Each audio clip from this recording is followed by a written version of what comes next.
Welcome, everybody, to the Executive Exchange. This is a podcast where we dive into the minds and journeys of today's most accomplished C-suite leaders, in this case, a chief strategy officer.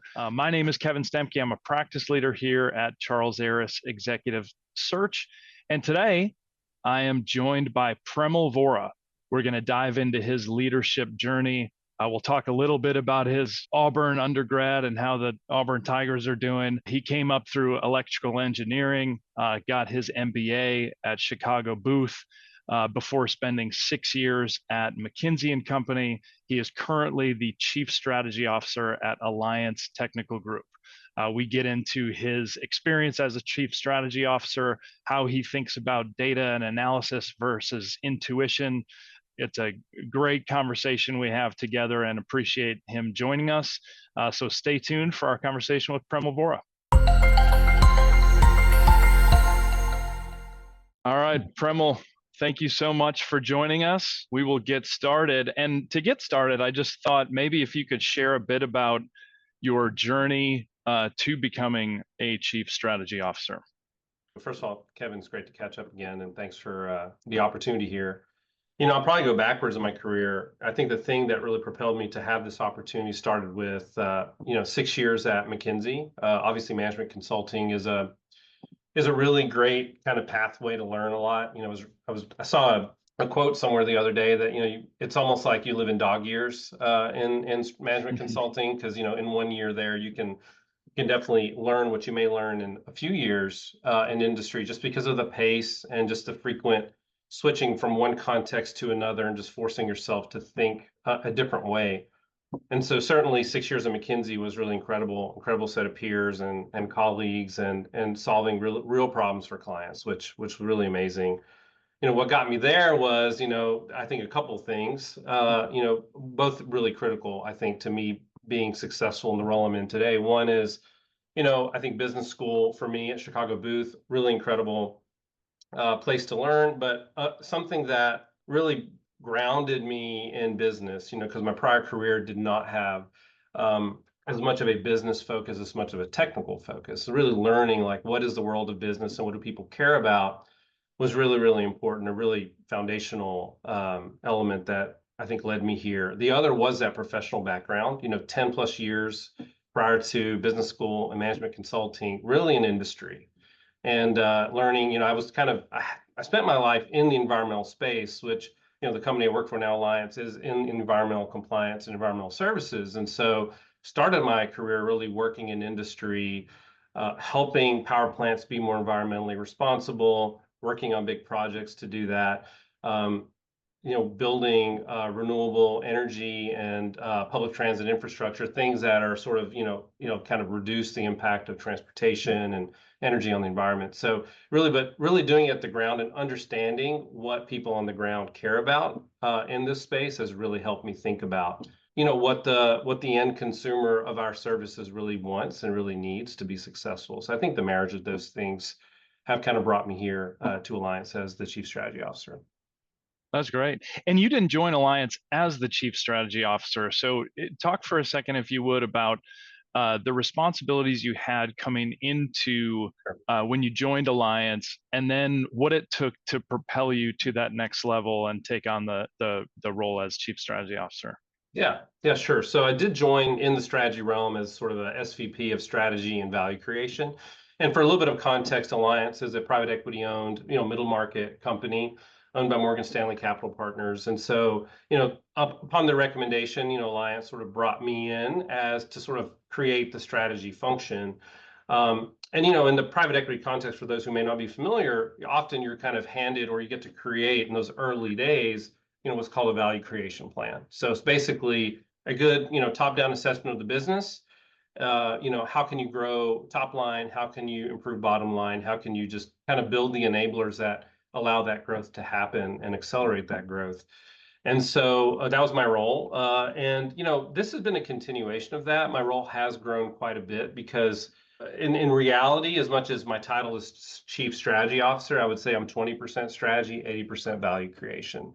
And so when you think about what that means, what that means is while you got to set the strategy, you really have to deliver on it. And so functions like our tech enablement efforts, our IT efforts, our business intelligence, and broader sort of automation and AI and all the things that we're trying to do there all sort of fall under me, including operational excellence and quality, things that are going to help us perform better in the field for our clients. And so the role has definitely grown over time, but all still in the vision of what's our strategy and how do we deliver value along the way.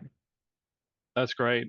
And I'm sure there's a lot of cross-functional work associated with the value creation plan, associated with developing the long-term strategy. So this might be a difficult question to answer, but what does a typical day look like for you as the chief strategy officer? Do you have a top 2, 3, 4 responsibilities, or does it change based on the needs of the business? Yeah, it's a good question. I would say, my first reaction is, is there such a thing as a typical day? Every day and every week can feel quite different sometimes because, I think when you're at a middle market company, it's really all hands on deck, right? Sometimes problems come up, and as an executive team, we tend to solve problems in a very collaborative way, and we take a lot of inputs and we make decisions and we move quickly, but that requires all of us to get our hands dirty and roll up our sleeves. So, maybe not typical for what a corporate chief strategy officer might do, but certainly it feels like it's the right thing to do at kind of the scale that we are. But I would say I have two main responsibilities.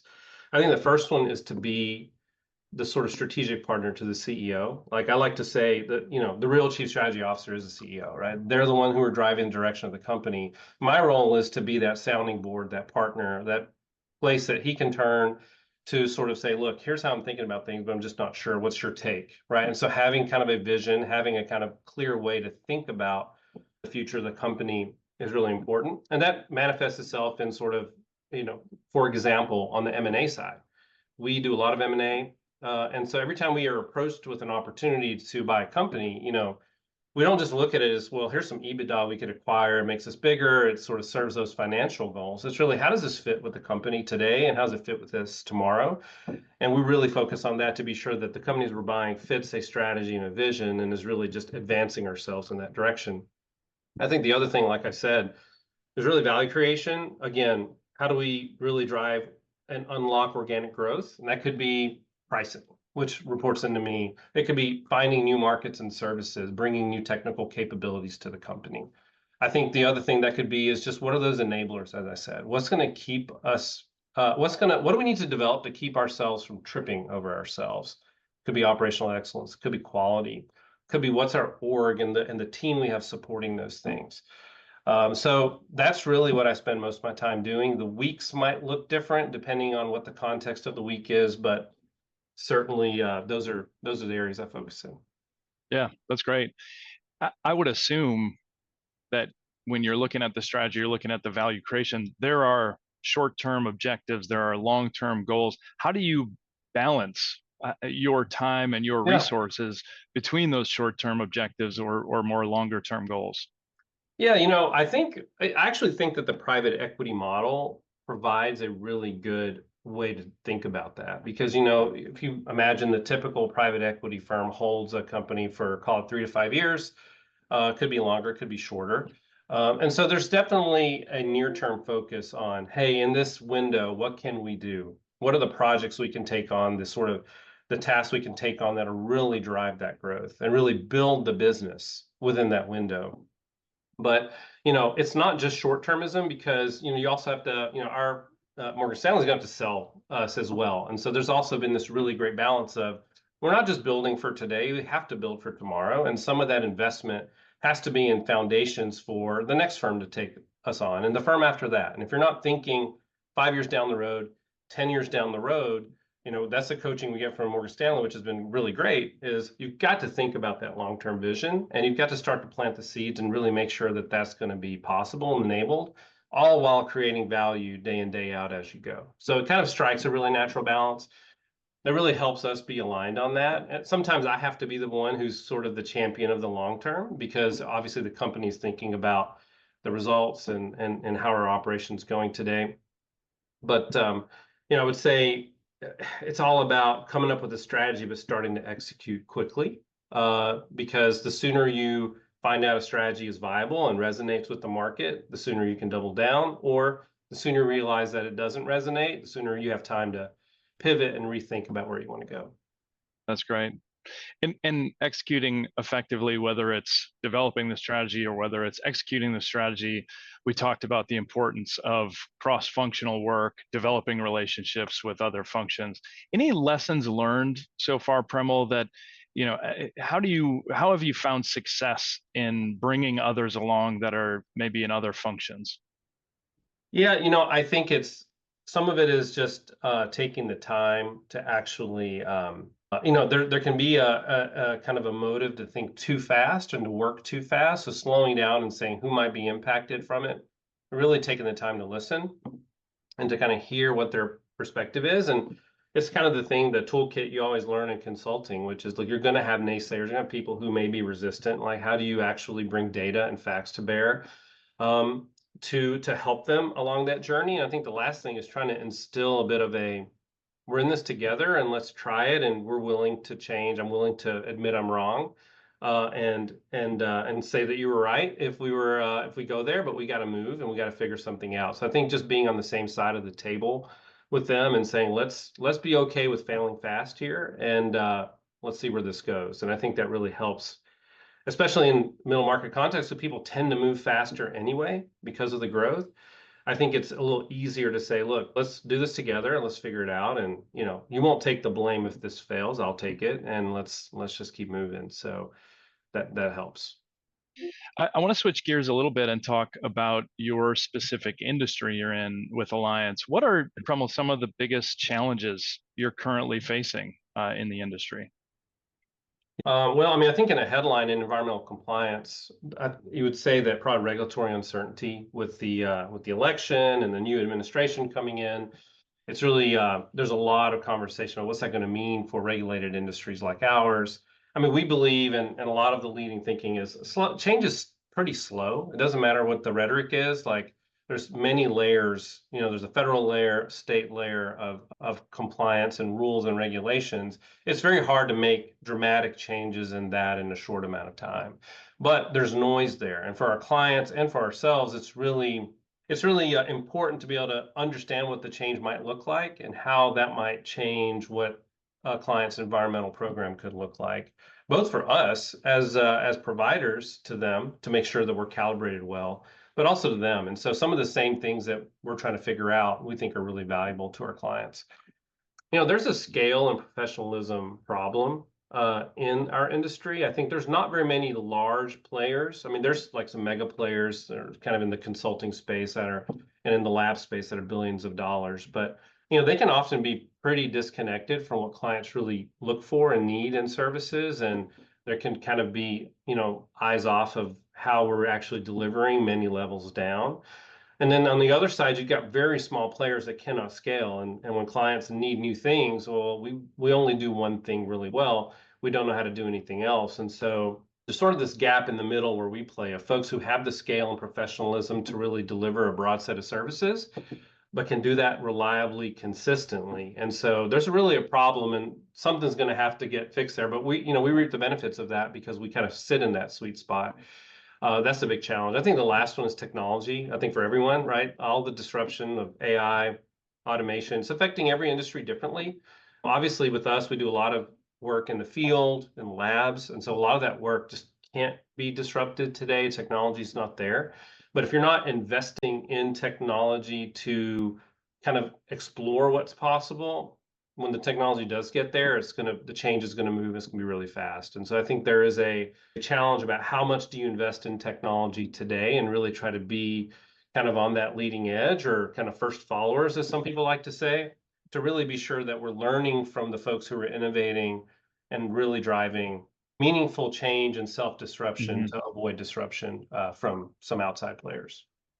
And how, as the chief strategy officer, Premal, how have you found staying ahead of some of those emerging trends, ahead of some of the emerging technology you referenced, disruptions in the field? Yeah. How have you stayed ahead of those things?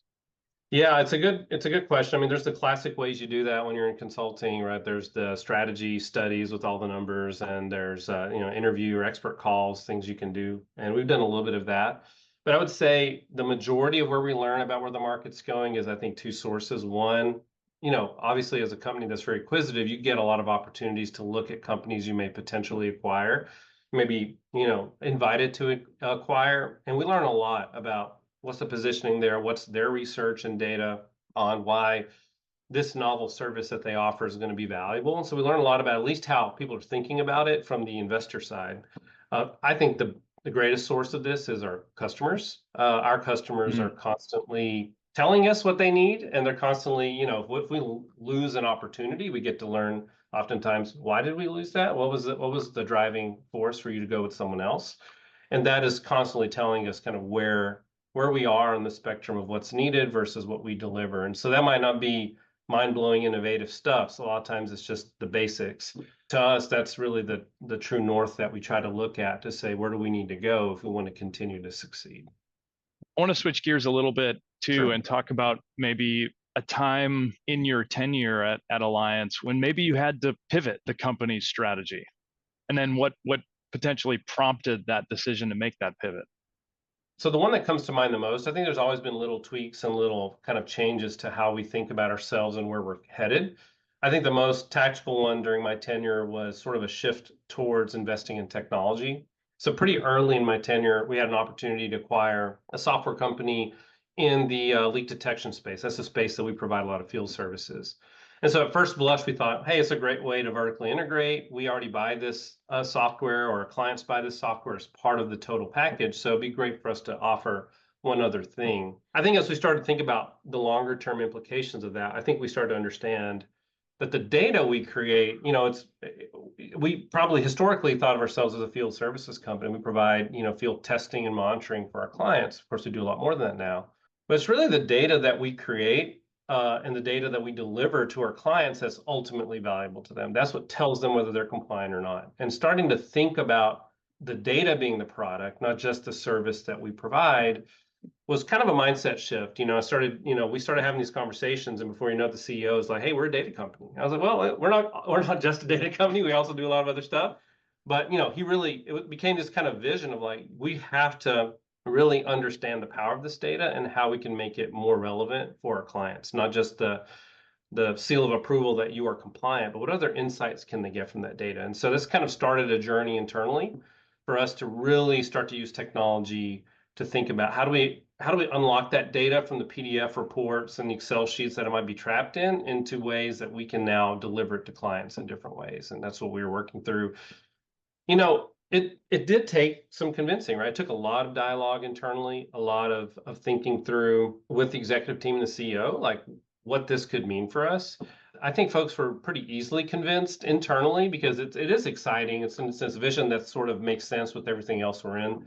Two, I think we had to do a little bit more work to get our PE sponsors there. I mean, they were supportive, but they said, "Give me the analysis and kind of help us kind of understand where this is going." And so I had to formalize a lot of that and board presentations and discussions at that level. So, but ultimately, look, it's just good old fashioned change management and convincing folks of your position and kind of standing firm. Yeah, you talked about it, internal resistance or convincing, which I'm sure you're no stranger to that with your time at McKinsey going into a client that maybe there's a little bit of resistance there. Yeah. You talked about using analysis, using data. Is that the main tool? How do you manage some of that resistance when you encounter that to some strategic changes?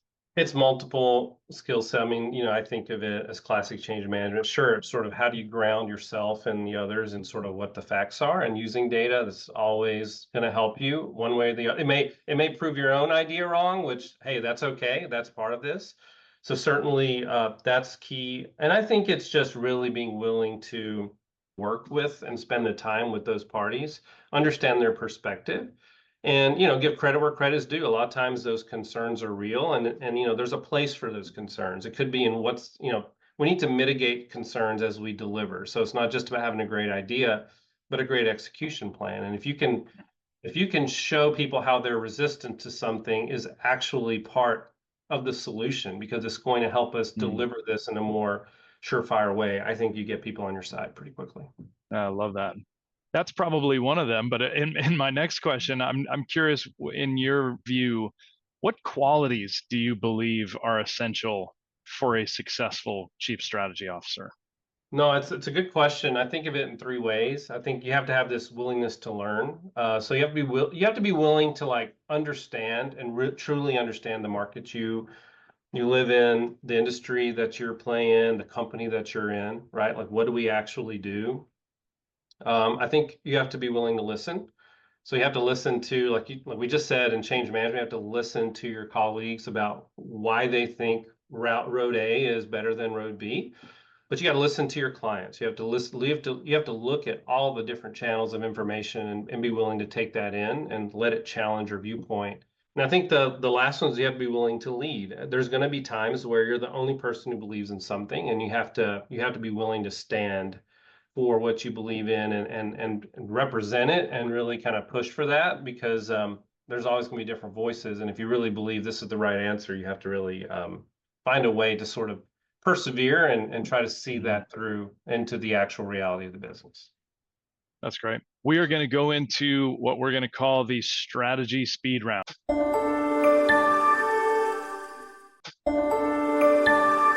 To answer each question in under 30 seconds, that'd be great. All right. All right. In one word, what's the key to a successful strategy?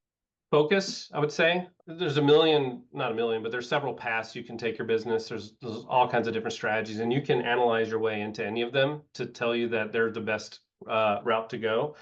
I think you've just got to pick something and really focus on how do you deliver it. And I think getting distracted by multiple options and slowing down as a result is sort of the biggest mistakes you can make. Data or intuition? Which do you rely on more? It's a good question. I think, this will be a consultant answer, depends probably, but I think you need both. I think you've got to have the data because if you're ungrounded in reality, that's a problem. But there has to be some intuitive sense to the strategy you're going towards, and people have to get it. And if they don't get it, it's never going to just translate. And you might convince someone through force of will, but you really want them to believe in it. And I think intuition's a big part of that. What's the most overrated business buzzword? Probably strategy. I don't know if that's a controversial thing to say. I think, there's a lot, people say, oh, you're a strategy guy. And, at the end of the day, it's really about the things we talked about. It's about change management. It's about sometimes making small changes towards a long-term goal. It's not some big highfalutin thing that the word might imply. And it's really about rolling up your sleeves and getting things done. It's not sitting in an ivory tower and making slides or anything like that. That's great. What's one book every chief strategy officer should read? That's a good question. This is probably an unconventional answer, but I would say, your spiritual book of choice. It could be a scripture that you follow, or it could be something that inspires you. The reason I think that is so often the job is to really understand the truth of your business, the truth of what your clients are really looking for, and being able to stand in that and say, look, this is why I believe we have to do X, Y, and Z. I think anything that inspires you to stand in that truth and be able to hold fast to something, I think is a great kind of muscle to exercise because at the end of the day, like I said, there's a million paths you can go and you have to have some conviction around something. So building conviction in life is good. Best piece of advice you've ever received about strategy? That's a good question. I would say don't take yourself too seriously. I think at the end of the day, you may have a good analysis and you may know it, but like again, when you confront yourself with the opinions of others and are willing to listen, you might be humbled really quickly. Like, wow, that was a lot smarter. This happens with me and my CEO often. I'm like, hey, this is clearly the right thing to do, and then he'll talk for 45 seconds, and I was like, I wasted 2 weeks of my life analyzing this because you're right. It just feels everything you're saying rings more true. So just not taking yourself too seriously, be willing to laugh it off and say, you know what, you're right. Let's keep going. I think is really critical. Most challenging part of being a chief strategy officer? I think sometimes articulating the strategy can be difficult and kind of simplifying and boiling it down, especially in middle market private equity, because we don't have these very large, like leadership teams. Like you go to 2, 3, 4 runs down from the CEO and you're down to people who are really doing work in the field. So you really got to translate these concepts into kind of the common sense aspects of them and really explain why this makes sense to be who we're trying to be. That can be hard because there's different audiences at different levels. You're speaking to private equity, you're speaking to the field. So just doing that well is a real skill. Risk taker or risk averse? Where do you fall on that spectrum? I'm pretty risk averse. I'm an engineer by training. We'd like to use the term I'm a recovering engineer because I think I got to be willing to take on more risk and sort of fail fast. That's and especially our company. Obviously we have a very risk averse mindset in a risk averse industry like environmental compliance, but learning to fail a little bit faster and just having the right safeguards so clients aren't impacted. That's what we're trying to get. And so I'm increasing my risk tolerance. Let's put it that way. Love it. If you had an extra hour in the day, how would you use it? Spend time with my family, 100%. I think the work-life balance is pretty good in the role that I'm in. I credit that to my CEO, who also has 4 kids in like school age and like understands the balance of family and work, and he creates a good culture around that. But it's never enough time to chase around my 3-year-old and try to I would probably spend that time with my wife because I'd spend enough time sort of chasing my little guy and trying to get him to go to sleep. But I don't get as much time with my wife to reflect on the day. How do you unwind after a long day, or is it straight in with the 3-year-old? There is no unwinding.